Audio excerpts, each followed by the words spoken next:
بسم اللہ الرحمن الرحیم۔ رمضان المبارک ایسے ہے جیسے محرم انسان ہوتا ہے، یعنی وہ انسان جس نے احرام باندھا ہوا ہوتا ہے۔ جیسے ہی وہ احرام باندھ لیتا ہے اس کے واجبات باقی لوگوں کے واجبات سے مختلف ہو جاتے ہیں، اس کا وظیفہ باقی افراد سے مختلف ہو جاتا ہے۔ اسی طرح رمضان بھی ہے۔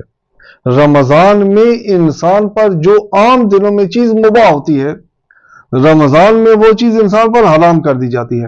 عام طور پر جس چیز کا ثواب ہوتا ہے، رمضان میں وہ چیز انسان کے لیے حرام ہوتی ہے، خصوصاً ان افراد کے لیے جن کا روزہ عوام والا روزہ نہیں ہوتا۔ ایک روزہ ہوتا ہے جو عوام روزہ رکھتے ہیں، یعنی کھانے اور پینے سے پرہیز کرنا، وہ لوگ کھاتے پیتے نہیں ہیں، لیکن یہ روزہ بھی فوق العادہ ہے۔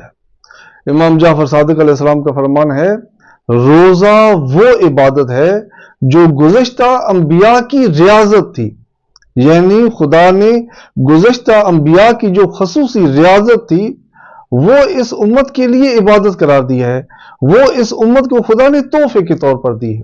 امام جعفر صادق علیہ السلام سے کسی نے سوال کیا، مولا آپ نے فرمایا کہ روزہ ریاضت ہے گزشتہ انبیاء کی، جبکہ خدا نے قرآن کریم میں فرمایا کہ گزشتہ اقوام روزے رکھتے تھے، کوتب علیکم الصیام کما کوتب علی الذین من قبلکم لعلکم تتقون، تم سے پہلی قومیں روزہ رکھتی تھی۔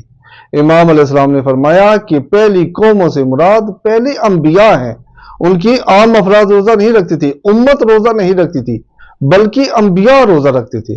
چونکہ رسول خدا کی امت خدا کی پسندیدہ ترین امت ہے، لہذا خدا نے تحفہ دیا اس امت کو کہ باقی انبیاء کی جو خصوصی ریاضت تھی وہ اس امت کے لیے ایک عبادت ہے۔ دوسرا روزہ خواص کا روزہ ہوتا ہے، یعنی کھانے پینے کے ساتھ ساتھ اعضاء و جوارح کا روزہ۔ ہاتھ فقط اس چیز کی طرف جائیں گے جس کا حکم خدا نے دیا ہے، آنکھیں ہر چیز نہیں دیکھیں گی، زبان ہر بات نہیں بولے گی، کان ہر چیز نہیں سنیں گے۔ یہ ہوتا ہے خواص کا روزہ۔ ایک ہوتا ہے خاص الخاص کا روزہ، یعنی کھانے پینے اور اعضاء و جوارح کے علاوہ فکر اور دل کا روزہ، یعنی سوچ بھی فقط وہی ہوگی جس کا خدا نے حکم دیا ہے۔ یہ ہوتا ہے خواص کا روزہ۔ اس لیے اس ماہ کے بعد یعنی رمضان المبارک کے بعد عید منائی جاتی ہے۔ عید یعنی جشن بندگی۔ اس ماہ میں خدا کے رفیق بنے، خدا کے دوست بنے۔ جب جناب ابراہیم اپنے بیٹے کو ذبح کر رہے تھے، گلے پر چھری رکھی چلائی اور دمبا ذبح ہو گیا، خدا نے حضرت ابراہیم علیہ السلام سے کہا کہ آپ کی تکلیف ختم ہو گئی ہے، اس کے بعد آپ پر تکلیف نہیں ہے۔ حضرت ابراہیم علیہ السلام نے گریہ شروع کر دیا۔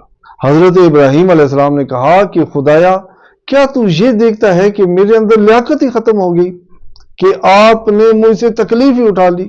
حضرت ابراہیم خلیل تھے، خلیل اللہ یعنی خدا کے خلیل تھے، دوست تھے۔ حضرت ابراہیم وہ نہیں سوچتے تھے جو ان کا دل کہتا تھا، بلکہ وہ سوچتے تھے جو خدا چاہتا تھا۔ اس ماہ میں خدا کے دوست بنے، کثرت کے ساتھ عبادات کریں۔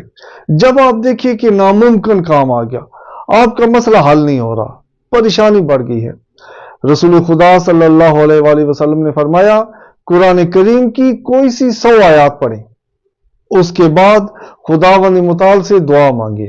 پاک پیغمبر فرماتے ہیں جو بھی شخص یہ عمل کرے گا، اس کے بعد اگر وہ پتھر پر پھونک مارے تو خدا اس کے لیے اس پتھر کو بھی پھاڑ دے گا، یعنی ناممکن سے ناممکن حاجت پوری ہو جائے گی۔ رمضان المبارک میں ہر روز 100 آیات پڑھیں، قرآن کریم کی کوئی 100 آیات پڑھ لیں، اس کے بعد خدا سے اپنی حاجت طلب کریں۔ انشاءاللہ رسول خدا کی اس حدیث کی برکت کی وجہ سے آپ کی ہر دعا قبول ہوگی۔